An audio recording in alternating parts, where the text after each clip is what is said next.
네, 자, 이번엔 선거제 개편 좀 얘기해 보겠습니다. 원래 개편 법정 시한이 지난 4월 10일까지였는데 역시나 안 지켜졌죠. 벌써 11월입니다. 좀처럼 논의의 진전이 없는 것 같고 각각 세법이 다릅니다. 여당은 정당 득표율에 따라서 비례대표 의석을 나눠 갖자, 민주당은 안 된다. 비례대표 의석 수를 늘려야 한다. 옥신각신하고 있는데 와중에 민주당 일부 의원들이 얘기를 하고 있습니다. 증오 정치와 반사이익 구조를 깨는 것이 가장 좋은 총선 전략. 위성정당 안 된다. 김대중과 노무현 정신이 만든 연동형 비례제를 유지해야 한다. 이렇게 얘기하고 있는데, 자, 박찬원 교수께 좀 여쭤보겠습니다. 일각에서는 이 주장이 소위 조국, 송영길, 추미애 이 신당을 고려한 게 아니냐, 아예 원천 봉쇄하겠다는 거 아니냐, 이런 시각도 있는데 교수님 어떻게 보세요? 사실은 준연동형 비례대표제가 도입된 것은 소수의 목소리라도 국민들이 국회에서 반영할 수 있도록 해주자는 취지였습니다. 그렇죠.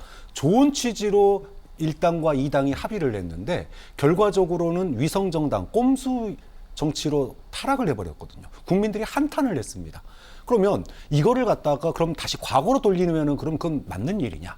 위성정당도 안 되지만 과거로 돌아가서도 안 됩니다. 이게 원칙이에요. 저는 뭐 여기에 어떤 정치적인 꼼수가 있는지는 뭐 사안마다 주장하는 사람마다 다르겠지만 지금 민주당은 저는 정치적인 원칙을 지키는 게 굉장히 중요한 시기라고 봅니다. 정치적인 원칙 안 지켰다가 서울시장 자당 출신 시장이 문제를 일으켜서 보궐선거했는데 그럼 불출마해야지 원칙이었거든요. 출마했다가 대패했습니다. 또 당대표가 기소당했으면 당직에서 물러나야 되는데 안 했다가 논란의 중심에 섰습니다.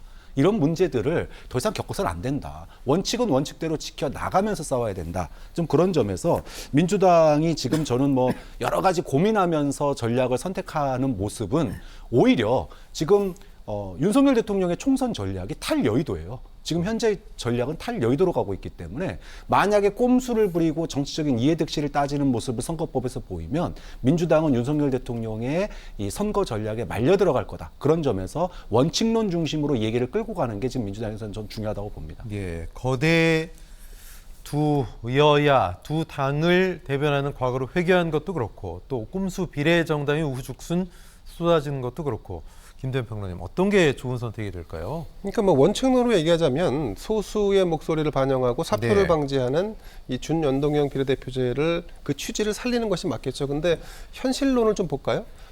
지금 이대로 선거가 치러진다고 하더라도 결국은 위성정당이 생기거나 아니면 준위성정당이 생기거나 아니면 심지어 특정 정당과 연대한다라고 하는 이른바 참칭 정당이 생길 수밖에 없습니다. 자, 그러면 위성 정당을 안 만들면 국민의힘 같은 경우는 어떤 상황이 벌어지냐면 영남당으로 만약에 영남당으로 전락할 경우에 선거 판세가 굉장히 안 좋아서 영남당으로 전락한다고 하면 그러면 100석 미만으로 떨어지는 결과가 초래될 수 있습니다. 자, 100석 미만으로 떨어지는 것은 국민의힘이 받아들일 수가 없습니다. 왜냐하면 그거는 개헌 저지선이 무너지는 거기 때문에 그걸 지킬 수밖에 없다는 것이 국민의힘 입장인 거고, 만약 그렇다면 그 개헌 저지선을 지키려고 한다면 영남당 플러스 최소한의 비례대표 의석은 가져갈 수밖에 없다. 그렇기 때문에 지금 국민의힘에서는 지금 기존의 병립형, 그러니까 우리 당을 지지하는 사람 중에 비례대표를 뽑는 이 기존 제도로의 회귀 아니면 적어도 위성정당을 만들 수밖에 없다라고 하는 입장을 사실은 표하고 있는 것 같습니다. 근데 민주당은 그럼 진정으로 위성정당을 만들지 않을까? 위성정당을 민주당이 만들지 않는다고 하더라도 조국이나 이런 분들이 우리는 민주당과 범진보, 범좌파 연대로 간다라고 한다면 그것을 이른바 참칭하는 것이고, 그것이 국민들에게 소구된다면 국민의 일반, 그러니까 극단적인 진보 좌파 쪽으로 소구된다면 그들도 20, 30석의 의석을 차지할 가능성이 높기 때문에 결국은 지금 상황에서는 위성정당이 생기든 참칭정당이 생기든 불가피한 상황이 됐습니다. 그래서 이제는 사실은 현실적으로 얘기하면 차라리 위성정당을 할 것이냐 아니면 참칭정당, 예컨대 극단 보수와 극단 진보가 양립하는, 그래서 결국은 정치가 더 폐단화되고 타락하는 그런 상황을 맞이할 것인가에 대한 그런 선택의 기로에 놓여 있다. 그리고 또 한 가지는 지금처럼 민주당이 지금 한 30여 명의 국회의원이 위성정당은 안 된다 이렇게 지금 분위기를 띄우고 있고, 그 분위기에 사실 국민의힘이 따라와 주기를 바라고 있는 상황인데, 근데 만약에 그렇게 해서 양당 모두가 위성정당은 없다 그러면서 이 연동형으로 간다라고 한다면 누가 더 유리할까?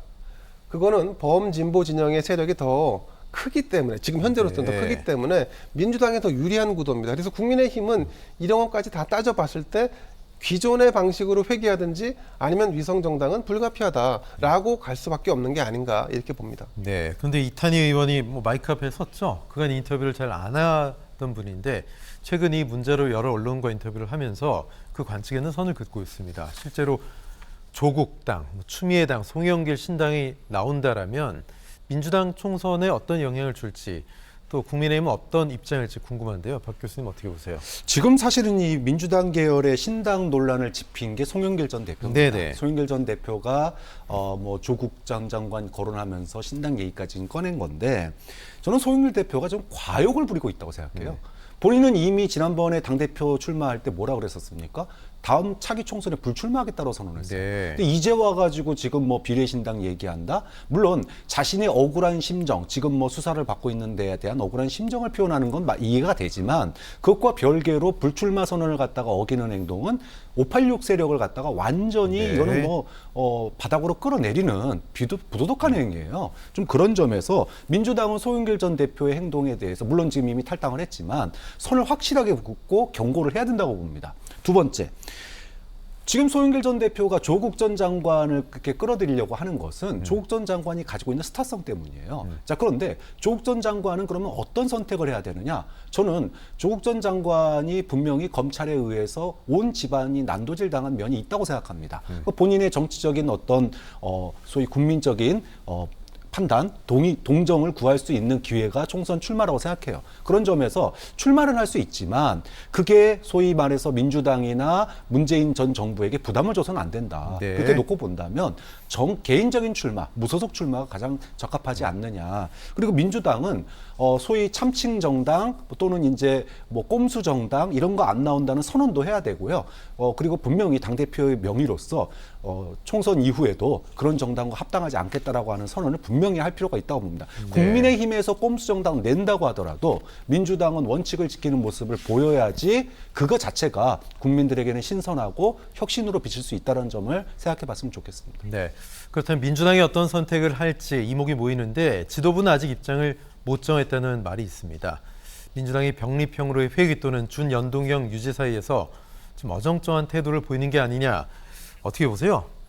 그러니까 민주당은 비례 의석을 뺏기기 싫죠. 그게 이제 특정 위성 정당이 만약에 생겨서 국민의 10% 정도의 지지를 받는다라고 하면 전체 의석수 300석 중에 30석을 가져가는 겁니다. 네. 민주당 입장에서 이걸 뺏겼을 경우에 과반 의석이 무너지거나 아니면 선거에서 결국은 승리하지 못했다라는 평가로 이어질 수 있기 때문에 사실 그 아쉬운 대목이죠. 그리고 또 국민의힘에서 위성 정당을 한다 혹은 기존으로 회귀하자라고 하는 이 주장을 굽히지 않는다면 민주당에서는 굳이 우리가 어떤 원칙론과 당위론에 집착해서 결국 현실론을 무시하게 되는 것이 아니냐라고 하는 이런 현실론에서의 패배 위기감 때문에 결국은 또 국민의힘을 따라갈 수밖에 없는 이런 상황이 생길 수밖에 없다. 저는 이렇게 봅니다. 그래서 이제 가장 최악의 수는 뭐냐면 저는 위성 정당보다 더 최악의 수는 참칭 정당이라고 봅니다.